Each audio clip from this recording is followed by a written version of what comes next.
Hey, what's going on YouTube? This is Mr. Matt with Mr. Matt's 5 Minutes of Finance, where we help you along on your journey to financial freedom, 5 minutes at a time.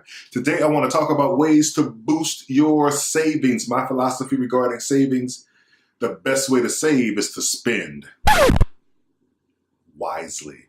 So I want to talk about 3 things you can do in terms of spending wisely. And these 3 things work. I can tell you I'm a person who lives beneath his means. And when I employ these strategies, I notice about every 3 months in my account that there's extra money left in the account that I use to pay my needed or monthly expenses with because I use these strategies. So let's get right to it. Strategy number 1, look at your car insurance critically. Of course, I always have already talked about changing companies at least every 3 years, but also if you even are staying with the same company, look at your coverage and see if you have the right amount of insurance or if you can change that. First thing is the deductible.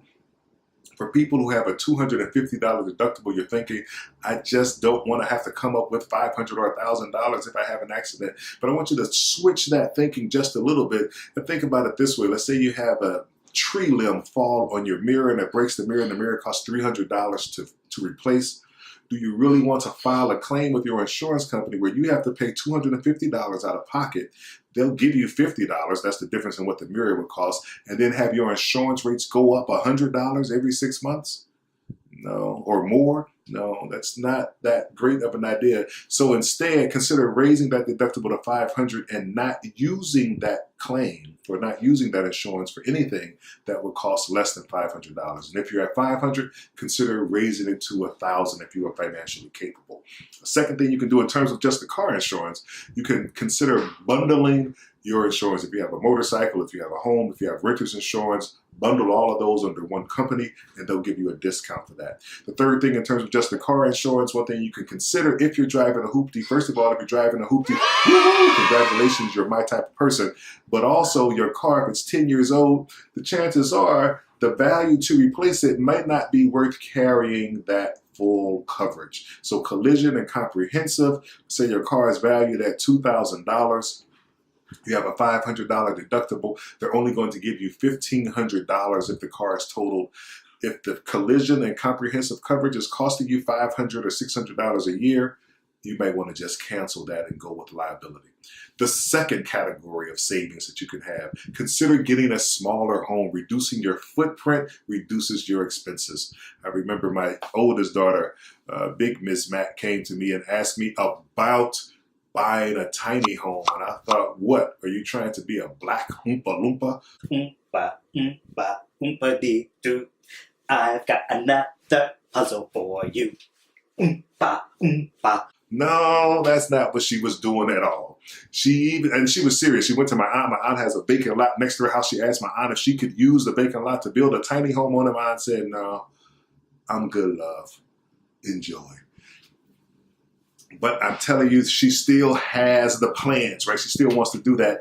And baby girl, I'm sorry about that. I teased you and I thought that wasn't a great idea, but now it actually is part of my saving tips here because you can reduce your footprint, reduce your housing costs, which is one of your largest costs on your budget line item or your budget expense. And by reducing that, you're going to save money in taxes, you're going to save money in utilities, you're going to save money in maintenance, you're going to save money in homeowners insurance. All of these things are going to be reduced. So even if you're not in the tiny home market, just to go from your 3,000 square foot house to a 1,000 square foot house, you're going to realize a great deal of savings. And then the third thing you can do, consider using coupons on things that you already purchased. Don't go out and buy something that you weren't interested in buying because you have a coupon for it or because it's on sale at a discount.